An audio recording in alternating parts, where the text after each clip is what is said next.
I hear the call of the stars.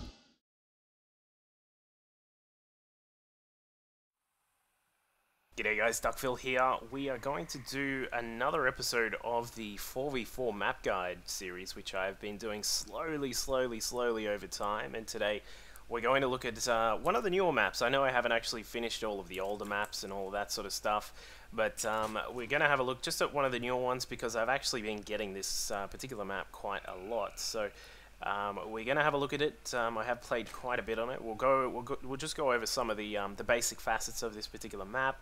We'll also talk about strategies you can use, and of course some various things that I've seen people use on this particular map. So hopefully everyone learns at least one thing, and if not, I don't know, perhaps you'll enjoy this particular game. It's not spectacular, but we'll get there.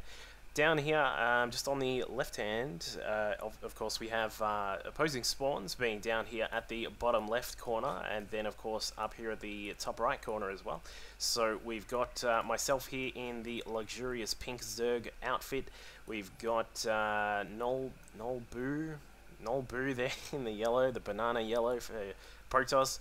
Discus Homie G as the green Zerg here, my good buddy who is playing some fours with me on this particular night. And over here in the orange is Resin. So this is going to be, we'll call these guys Team 1 when we're doing some of the actual play-by-play commentary.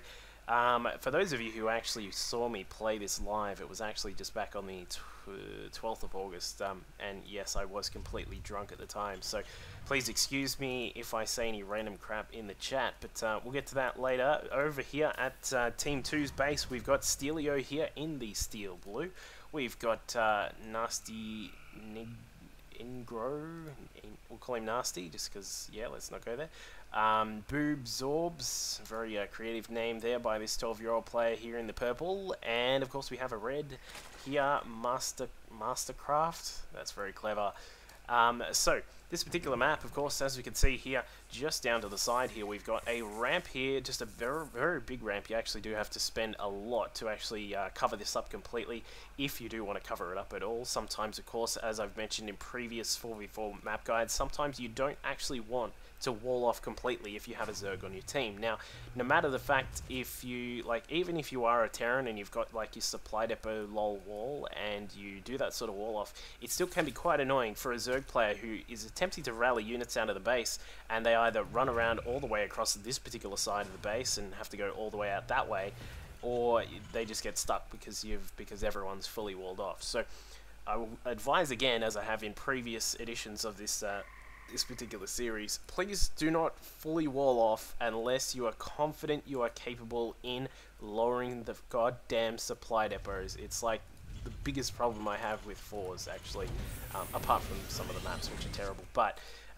the other, obviously down here at the other side, the right hand side, you have another big ramp here, but as we can see here, without fully walling that off, that does actually leave it open to some mischievous Duckville Zerglings which are popped up here, so can be quite a little bit of a problem here if the Zerg goes for any sorts of early pulls. But as we can see, they're taking out the SCV that was building that factory, which is just about complete. That was actually a bit of a problem there for Boob Zors, and as we can see, going to probably lose his supply depot, but maybe he might be able to save it just for the moment. But he is going to burn down if he's not careful. Where's his SCV? He doesn't actually have any SCVs coming across. It burns down, puts him in the red, which is very cool. I was quite happy with that. But back to the ramps. So down here, here's a little bit of a Protoss version of doing it. You can just put pretty much your basic sort of standard opening buildings across the side there. Put a pylon. You will need 2 pylons to actually fully wall this as a Protoss. Just keep in mind. So just be wary of that. And over here we have just another edition of the Terran version of doing it, which is to put a couple of supply depots along with 2 bunkers. I'm pretty sure you have to do 2 bunkers to actually wall this off fully if you are going to do only bunkers and supply depots. But Resin here, meanwhile, has been getting up a couple of racks. He is going to go for a fast command center there as well. And Resin... teammates over here, of course, we've got Bainley's coming along here from Discus. He's going to get that up pretty quickly, perhaps going to grab the ground carapace there for those lings, so they actually have a little bit more protection in the early part of the game. Scouting out a lot here with these lings is very, very good. I think I've mentioned it a couple of times before. In fours, as a Zerg player, you want to do one of 2 things. You want to be really dominant in the map control, making sure that your opponents aren't getting any early bases, such as this sort of thing here, which Mastercraft took very quickly, or you want to be either like really get going hard on your economy, because of course as Zerg players will know, generally from 1v1s of course, you can't really do both at the same time and be completely successful. But in 4s, as a team play mechanic, you really want to look at, I would advise, at least one of the Zergs is actually just getting a lot of lings and just doing a lot of map control. So that's one thing to think about when you are playing 4s or even 3s, and perhaps to an extent 2s as well, but it's not as common to see just sort of mass ling style builds controlling the map. But as we can see here, I have a lot of lings as well, and of course Discus has a few here as well. Obviously just going up with these banelings here, going to try and bust through the front door. There are 2 racks, going to take down the supply depot that's covering that side part of it there, but then rolls in with the lings, and then the rest of the lings should be coming in soon. But no, he's just actually going to take out these units that are here at the front here. Marauder's not going to do too much against those lings. Meanwhile, the extra lings from myself and Discus are now going to come inside and probably bust through here and do a lot of damage. The Rax is actually quite low there. This could go down, and that would be quite huge for the scope of the game at the moment. We'll get rid of that production tab so I can actually see things. And the Ling's not actually doing too much just at the moment, but the supply depot is just about to go down. There it goes, and getting inside of those Lings, this is what I'm talking about. You've got a bit of map control, and then you can make sure that your teammates aren't doing much in terms of their where is this guy's SCVs going? I have no idea, but they're going to go down anyway because these Lings are now inside the base. Discus has got his own in here, very cleverly sending them up to another base, of course. Just as you would in 1s, you want to try and split your attacks as best as you can. Doing a good job here coming into the base of Nasty and taking out some of those SCVs. So good job there by him. Now more Lings streaming in. This is what I'm talking about as a Zerg in the early part of the game. You really want to get that map control while your teammates, as we can see here, Nolbu, and of course we had Resin over here, just sort of teching up and getting some good unit amounts here. Not actually that massive, but whatever. We'll let him go with that. Other parts of this map, just before we get too close to the end, is these expansions here. Pretty much, as you can see, the expansions go across the edges of the map. As we can see, we've got 2 golds on the bottom right hand side, and then of course the mirrored versions of those up here as well. These golds are very hotly contested during the middle and the end part of the game. Of course, if you can take one of these and hold it, it is very, very beneficial to your team. One problem about holding these, if you're against the Terran, be aware of tanks up on this ridge here. If you get some tanks up there, they can actually shoot down to both, they can shoot down to this one, but not to this one unless you're actually right on the corner there.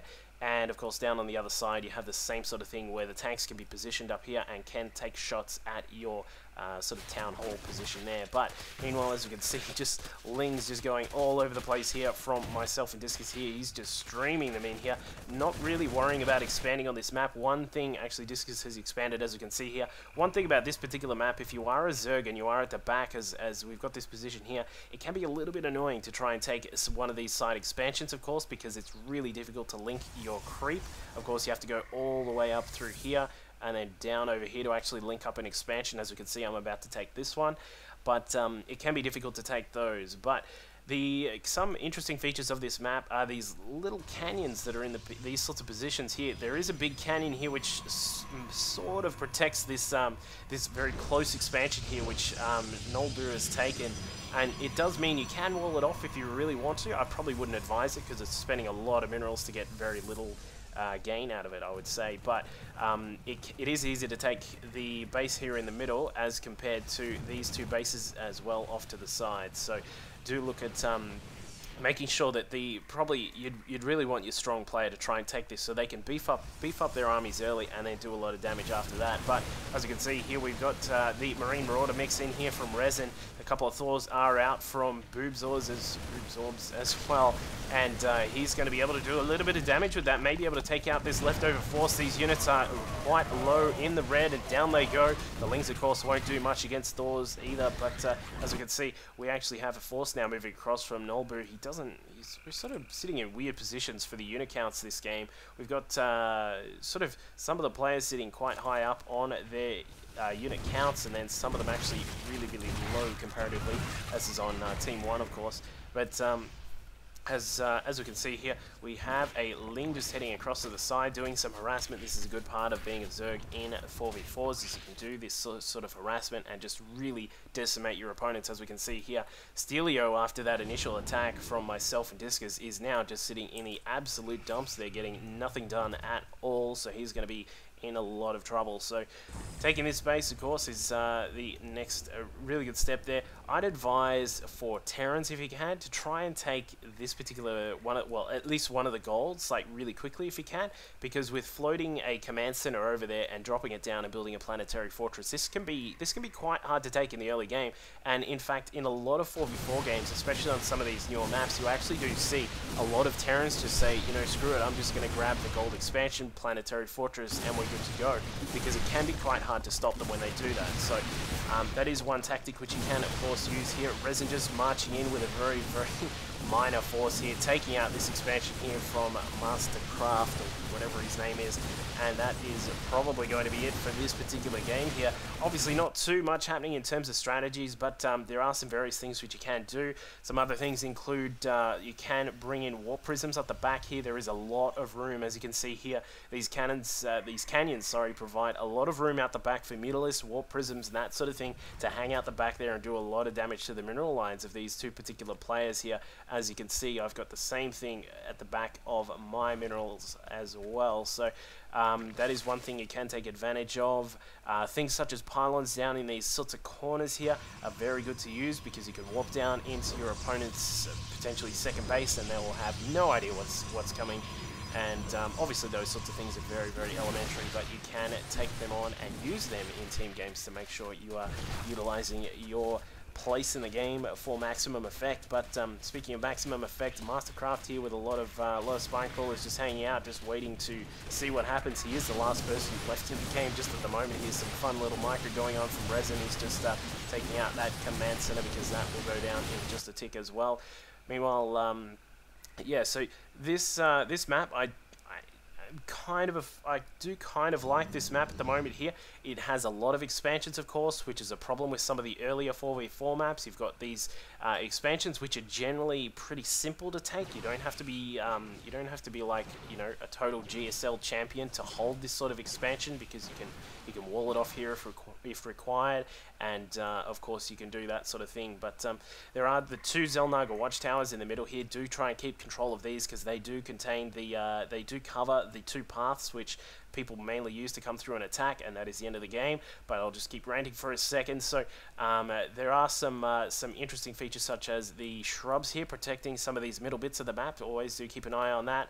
Along with the Zelnaga watchtowers, there are these rocks which block the middle path. So you've got a path here which leads straight from one side of the naturals to the other, and if you take those down, you can actually get through very, very quickly and perform counter attacks as well that will really annihilate your opponents if you can get in there with a good force. So keep that in mind.